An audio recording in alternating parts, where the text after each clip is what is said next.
I am Dr. Bakiraj, working as an assistant professor in Department of Chemistry, St. Joseph's College of Arts and Science, Kadlur. In this video, I am going to discuss about the derivation of Bragg's equation, which is very much useful for X-ray diffraction studies. This unit deals with inorganic and solid state chemistry. First, we have to see what is inorganic chemistry. Inorganic chemistry is nothing but the chemistry which deals with all the elements present in the periodic table, their properties, their extraction procedures, etc. So all the chemical compounds can be available in three different forms. One is solid, another one is liquid, and third one is gas. Most of the compounds at lower temperature present as a solid. When you are increasing its temperature, it will melt and converted into its liquid state. When you are heating further, the liquid can be further converted into a gas. So, all the chemical compounds are available in three different states: solid, liquid and gaseous states. The best example for this one is water. We all know that at room temperature, the water is available as a liquid. But at lower temperature, that is nothing but at 0 degree, the water is available as a solid, that is nothing but ice. When you are increasing the temperature from 0 degree to room temperature, at nearly to room temperature, the ice can be converted into a liquid water. As we know already, water is available as a liquid at room temperature. When you are heating further the water from room temperature to 100 degrees, slowly the temperature of the water is raised, and after 100 degrees, the water can be converted into a steam, that is nothing but in a gaseous state. So at lower phenomena is changing, but the chemical composition of all the three cases is nothing but H2O. In the ice also H2O, the water also H2O, and the steam also H2O.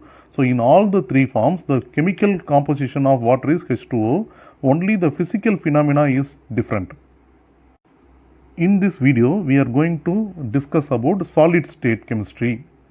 What is X-ray radiation?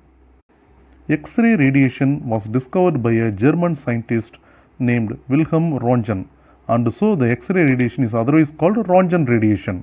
On 8th November 1895, Röntgen accidentally discovered an image caused from his cathode ray generator projected far beyond the possible range of cathode rays, now known as electron beam. Further investigation showed that the rays were generated at the point of contact of the cathode ray beam on the interior of the vacuum tube, that they were not deflected by magnetic fields, and they penetrated many kinds of matter. Since it is an unknown ray, he named it as an X-ray. A week after his discovery, Röntgen took an X-ray photograph of his wife's hand, which clearly revealed her wedding ring on her bones. The photograph electrified the general public and aroused great scientific interest in the new form of radiation. Röntgen named the new form of radiation as X radiation. As I told earlier, X stands for unknown. In this photograph, we can clearly see the X-ray penetrated through the Röntgen's wife's hand, and the bones and ring alone, we can see clearly the bones and ring. So next, what is diffraction? It is a process by which a beam of light or other system of waves is spread out as a result of passing through a narrow aperture or across an edge. So the below picture clearly tells about that. Now we have to see what is diffraction. When a beam of monochromatic light passes through a prism, the monochromatic light splits into 7 colors and dispersed at the reflection side, the receiving side. While the dispersion happens, each and every color diffracted to certain angles. As we know already, when a white light passes through a glass prism, it splits into 7 colors like violet, indigo, green, yellow, orange and red. Here, each and every color diffracted to certain angles. Each and every color has its specific angle of diffraction. This particular diagram, the violet color diffracted with a greater angle when compared to the red color. So this is one example for diffraction of a light waves to certain angles at the reflection side. The X-ray diffraction. The atomic planes of a crystal cause an incident beam of X-rays to interfere with one another as they leave the crystal. While you are passing the X-rays towards the crystal, the incident beam of X-rays interfere with the crystal. That's what it is saying, the definition. This phenomena of the interaction of X-rays and the crystal system is called X-ray diffraction. In the year 1913, William Henry Bragg and his son William Lawrence Bragg, they did some analysis with the X-rays discovered by Röntgen. So whatever the rays discovered by Röntgen, that is nothing but X-rays, they have did some analysis using those X-rays on crystal structure of several solid materials. So William Henry Bragg and his son William Lawrence Bragg, so they both did so many experiments on crystal structures using these X-rays. They were awarded Nobel Prize in Physics in the year 1915 for their work in determining the crystal structures. So from their analysis, they derived a mathematical relation to determine the interatomic distances from X-ray diffraction patterns.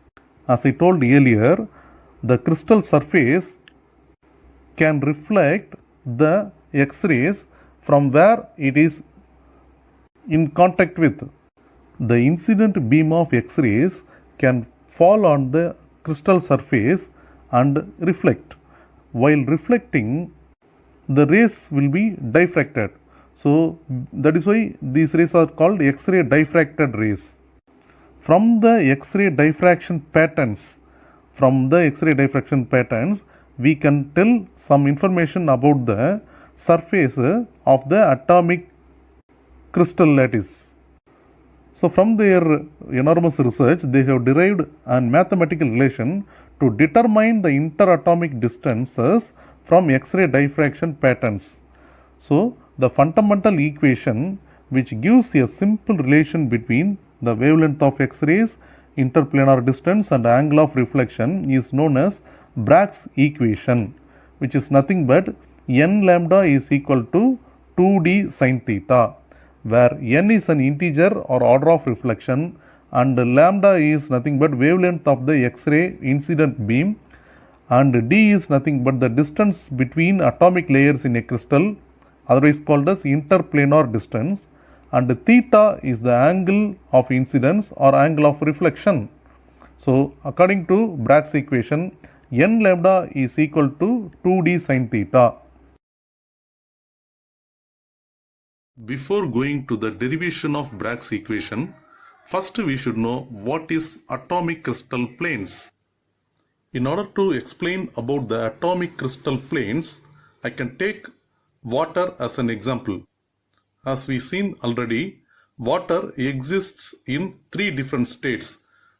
In solid state, it is called as ice, and in liquid state, it is water, and in gaseous state, it is called as a steam or gaseous vapor. The solid ice is frozen and its density is more, and the molecules are in a fixed position. But in the case of liquid, that is nothing but water, the molecules are in movement. The water molecules will move from one place to another place, and the density is comparatively lesser than solid ice. But in the case of gas, the water is converted into steam, that is nothing but water vapor. So the water molecules will move for a far distance, and the density is comparatively very less. The below three pictures will show how the water molecules are arranged in three different states. In gaseous state, the water molecules will move here and there randomly. So because of that, the density is very less for gaseous state. But in the case of liquid state, the water molecules still move here and there, but not like gaseous state. In gaseous state, it will move for a far distance. But in the case of liquid, it can able to move only a limited distance. but still it will wander from one place to another place within the liquid level. But in the case of solid, the positions of the water molecules are freezed and fixed because the solid is nothing but frozen ice. The water molecules are at a fixed position. Because of that, the density of ice is more. So as I told, as in the case of gas molecules, the water molecules are randomly move here and there. But in the case of liquid, it will move here and there within the liquid level. But in the case of solid, it will be present in a fixed phase. That is, the positions of the water molecules are at a fixed place. It cannot move from that place. Since here we are dealing with the solid state, so this water molecule we can take as an example. So here you can see the water molecules are arranged in a fixed place. The positions of oxygen and two hydrogens are at a fixed place. It is in a proper and uniform form. That is, the water molecules are arranged in a uniform pattern at different layer levels. Similar to these water molecules, most of or all the atomic solids, in all the atomic solids, the positions of the atoms are at a fixed place. The distance between one atom and the another atom within the solid is fixed. That distance is called interatomic distance. The purest form of a solid is nothing but a crystal. Hence, in a crystal state, in a crystalline state, the positions of the atoms within the crystal is fixed. And so, in all the directions, the interatomic distance is fixed. While passing the X-rays towards the sides of the or surface of the crystalline plane, it will interact with the crystal and reflect. By careful observation and studying the reflected beam of X-ray, there will be difference between the incident beam and reflected beam. By studying the reflected beam of the X-rays, we can tell about the interatomic distance of the crystal. That is, the variation in the reflected beam from the incident X-ray beam depends upon the interatomic distance in the crystalline plane. The Braggs, that is William Henry Bragg and his son W. Lawrence Bragg, based on their research on the interaction between X-rays and the crystalline planes, they derived a mathematical relations to determine the interatomic distance from their X-ray diffraction reflection beam patterns. That equation is called Bragg's equation. That is nothing but n lambda is equal to 2d sin theta, where n is nothing but the order of reflection and lambda is nothing but the wavelength of the X-ray and d is nothing but the interplanar distance or interatomic distance of the crystalline plane, that is the distance between the adjacent atoms, and theta is nothing but the angle of reflection. Hence, the Bragg's law is nothing but n lambda is equal to 2d sin theta. In order to derive the Bragg's equation, we can plot a diagram systematically as below. In this diagram, each and every dots are nothing but each and every atoms. So, in crystalline state, the atoms are at a fixed positions. As we seen already, in crystalline state, the positions of the atoms are fixed. So, in this diagram, the each and every round black dots are nothing but atoms. They are arranged in a uniform pattern. So, both horizontally and vertically. We can connect one particular layer of atoms with a line. So, here I have put 4 lines. Each line corresponds to one particular surface which are made by the arrangement of atoms. We can consider this each and every surface as crystal planes. The first line corresponds to the first set of atoms arranged on the surface plane. That is nothing but crystalline plane number n equal to 1. And the second set of atoms are arranged in the second layer of crystal is nothing but crystal plane n equal to 2. Similarly, we can arrange all the planes as n equal to 3, 4, 5 continuously, and the distance between two adjacent atoms is nothing but d, that is nothing but interatomic distance. Now we can consider the passage of X-ray beam as an incident beam towards the crystalline surface of the crystal.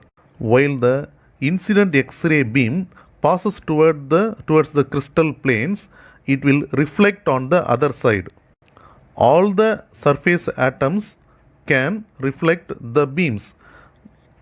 The incident beam will pass on the surface plane and reflects, that is first beam, and similarly the incident beam can be reflected by the second plane, and also it can be reflected by the third plane and fourth and fifth plane continuously. Now, in order to understand the derivation of Bragg's equation, we can consider three layers. In first layer it reflected, and second layer and third layer. From three different layers, the incident X-ray beam interact with the surface and reflected by the atoms, and in the reflected X-ray beam we can get the reflected beam at three different types. Here in the next diagram we can see the angle of incident X-ray beam, we can call it as theta. So the theta is nothing but the angle between the surface of the crystal and the passage of the X-ray beam. The angle between the incident X-ray beam and the surface layer of the crystal is nothing but theta. Now, in order to derive the Bragg's equation, we have to put three lines. The first line has to connect these two atoms. This is also d, that is nothing but interatomic distance. Here already I have shown the distance between these two atoms is nothing but interatomic distance, which is nothing but d. These two middle atom we have to connect with a line, and we have to put another two lines which should be perpendicular to the incident and reflected beam. So now I am putting another line which is perpendicular to this line, and here I have to put the third line which should be perpendicular to the reflected beam. So this line is perpendicular to the incident X-ray beam, and this line is perpendicular to the reflected X-ray beam. Now the connecting points we have to name it as A, B, C and D. So now the first surface, the incident beam reflected by atom A. So this atom is called A, and in the second layer the parallel atom in the second crystal plane is named as B, and we have put two perpendicular lines based on the incident beam and reflected beam. So here this point is nothing but C and this point is nothing but D. Now we have to think about that angle.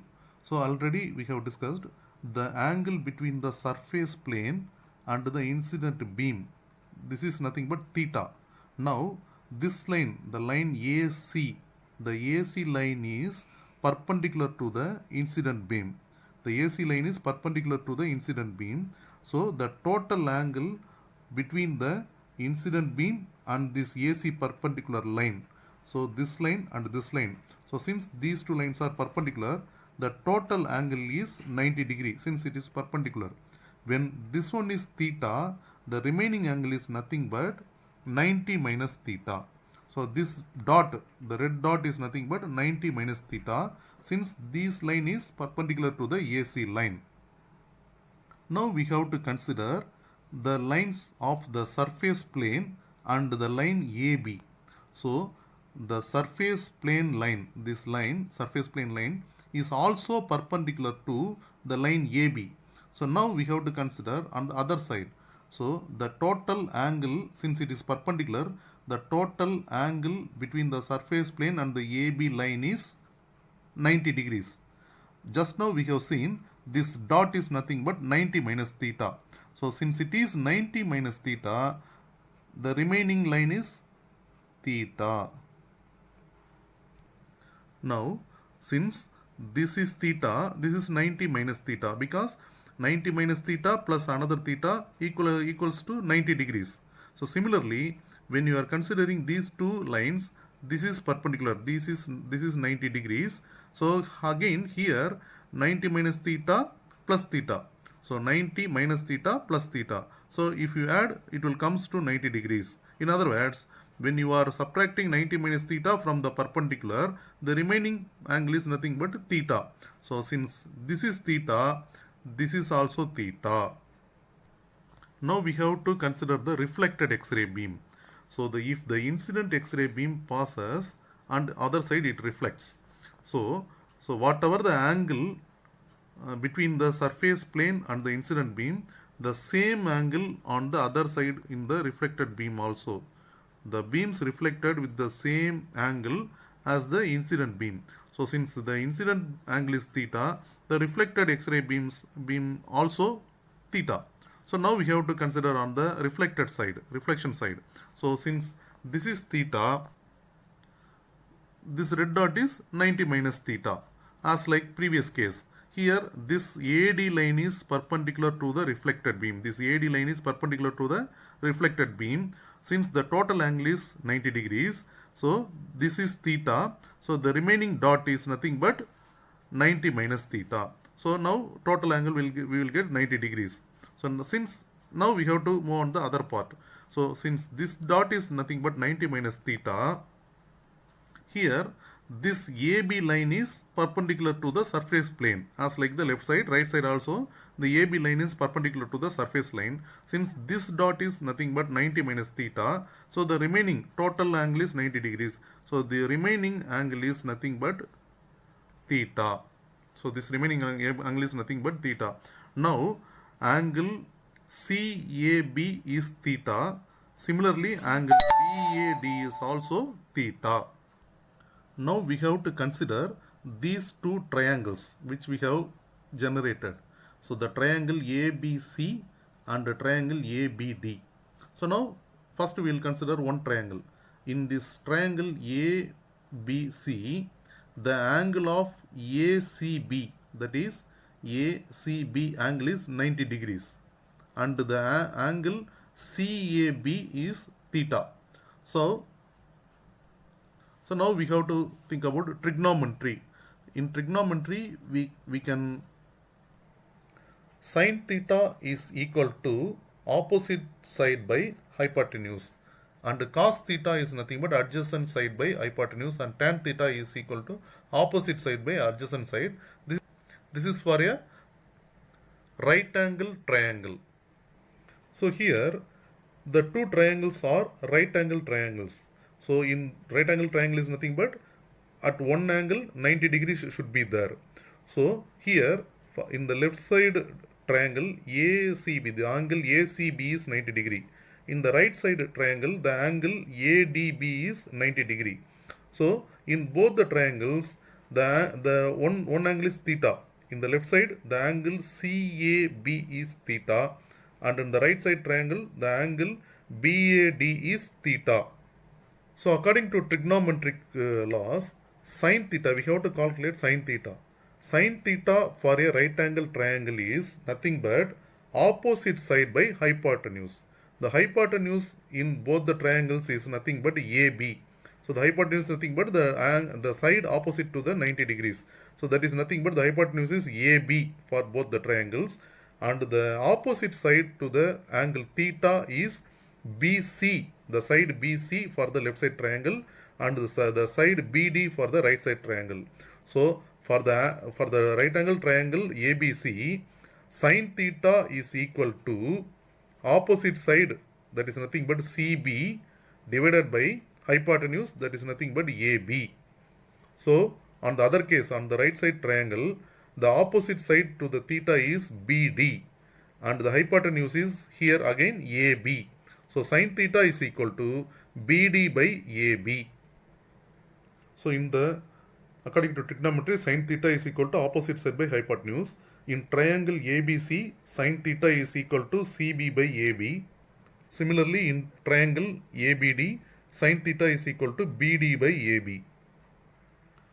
For the X-ray diffracted by the second plane, in first plane also the X-ray diffracted, and also in second plane also the X-ray diffracted, and third plane, fourth plane also. Now we have to consider only the two planes.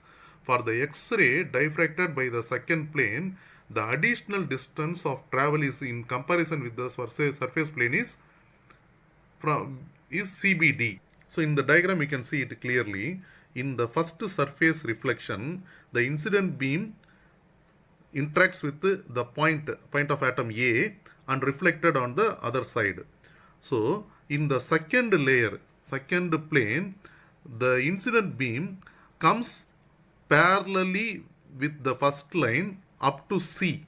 So the distance from the source of incident X-ray beam, it will in the X-ray beam passes up to A for the first layer. Similarly, for the second layer, it will from the source it will pass up to C. So the distance between the source and A is equal to the distance between the source and C, since these two lines are parallel and this is perpendicular to the parallel line. So the distance from the source and A is equal to the distance between the source and C. Similarly, on the reflection side, the distance from A to the recorder is equal to the point D to recorder. The distance between A to the recorder of the reflected beam is equal to the point of D to the recorder. The distance between A to end and D to end is equal. So since this line is perpendicular. So now for the second plane reflection, for the first plane reflection, it will come up to A and it will go to the reflected side. For the second layer reflection, so from the source to C, it is equal distance traveling similar to the first plane. And on the reflected side also, from D to the reflected side, the distance are equal. The extra distance traveled for the reflection from the second plane is nothing but CBD. So the incident beam travels extra distance CB. C to B is extra distance. The incident beam is traveling for the second layer. And on the reflection side, BD, the distance BD is nothing but the extra distance traveled by the reflected beam when compared to the first layer. So hence, for the entire incident beam and reflected beam, entire path length, the extra distance traveled by X-rays for the reflection from the second plane is nothing but CBD. CBD. So now we have to calculate the distance for CBD. For the X-ray diffracted by the second plane, the additional distance of travel in comparison with the second plane from the that is nothing but the additional distance of travel in comparison with the second plane or the first plane is the distance CBD, that we can see in the diagram also. And from the diagram, in the two triangles, already we have seen the angle CAB is theta and angle BAD is also theta. So angle CAB and BAD is theta. So already we have seen the sin theta is opposite side by hypotenuse. In triangle ABC, sin theta is CB by AB. So we can do some little modification in that. So hence CB is nothing but sin theta is equal to CB by AB. So CB, we can take this AB to the left side. CB is equal to AB sin theta. The distance of CB is nothing but is equal to AB sin theta. Similarly, in the right side triangle, sin theta is BD by AB. So hence the distance BD is nothing but we can take this AB to this area. So AB sin theta. The distance BD is AB sin theta. Hence the extra distance travelled, that is nothing but CBD, is nothing but CB plus BD. So the distance CBD is nothing but the distance CB plus the distance BD. Now the distance CB, just now we have calculated as AB sin theta. We have to substitute CB as AB sin theta. Similarly, the distance BD is AB, also AB sin theta. So both are AB sin theta. So hence the distance, extra distance CBD is nothing but 2AB sin theta. From the diagram, the distance AB is nothing but small d. So the distance AB is nothing but interatomic distance, that is nothing but d. So here, so the distance between these two atoms are d. So all the lines are parallel. So the distance AB is also d. From the diagram, the distance AB is nothing but interplanar distance or interatomic distance, that is nothing but d. So the distance AB is d. We have to substitute this d into the extra distance travel CBD. So hence CBD is equal to 2AB sin theta. Now we have to substitute this distance AB as d. So CBD is 2d sin theta. So that is nothing but the extra distance traveled CBD is, now we have calculated as 2 into interatomic distance d into sin theta. Here the theta is nothing but the incident angle or the reflected angle, both are same. Hence CBD is 2d sin theta. Now the difference in path lengths. Path length is nothing but the length of the path of X-ray between the first layer and second layer. The path length of X-ray for the second layer and the first layer, that is nothing but the difference. So the difference in path length, that is nothing but CBD, that is the extra distance traveled by the incident and the X-ray beam. So this should be equal to the whole number multiples of its wavelength, whole number multiples of the wavelength of X-ray. So whole number can be denoted as n. So hence the extra distance traveled is nothing but n lambda. So where n is 1, 2, 3, etc. and lambda is the wavelength of X-ray. So now according to this view, the extra distance travel CBD is nothing but n lambda. CBD is n lambda. So already we have seen CBD is nothing but 2d sin theta. Now we have seen CBD is n lambda. Hence when you compare these two, hence n lambda is equal to 2d sin theta, because both are equals to the extra distance traveled. So hence n lambda is equal to 2d sin theta. Now we can equalize this, both the derivations CBD. So that is nothing but n lambda equal to 2d sin theta, where n is order of reflection and lambda is wavelength of the X-ray and d is nothing but interplanar distance or interatomic distance and theta is angle of reflection. Hence we have derived Bragg's equation. So from this Bragg's equation, if anyone knows the order of reflection and wavelength of X-ray and angle of reflection from the X-ray beam, we can calculate the order of reflection, a wavelength of X-ray and angle of reflection. From these three values, if you substitute in this mathematical relation, we can calculate the interatomic or interplanar distance of the crystal from which we have analyzed. For an unknown crystal, if you pass X-rays from the reflected beam, we can calculate the order of reflection, wavelength of X-ray and angle of reflection. From these values, we can calculate the interatomic or interplanar distance of the crystal. So this is the relationship between the X-ray beam and the crystal structure. Hope this video will be very much useful for your clear understanding about the derivation of Bragg's equation. This Bragg's equation is very much useful for studying the crystal lattices to measure the interatomic distances of various sides, from which we can find out the type of crystal. So this is the finding of the Bragg's.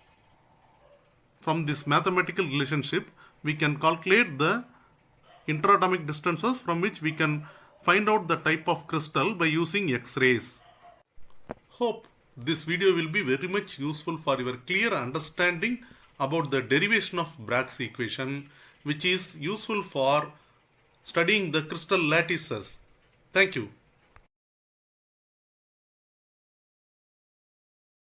இந்த video உங்களுக்கு பிடிச்சதுன்னா like பண்ணுங்க, share பண்ணுங்க, comment பண்ணுங்க, subscribe பண்ணுங்க. மறக்காம பக்கத்துல இருக்க பெல் ஐகானை கிளிக் பண்ணுங்க.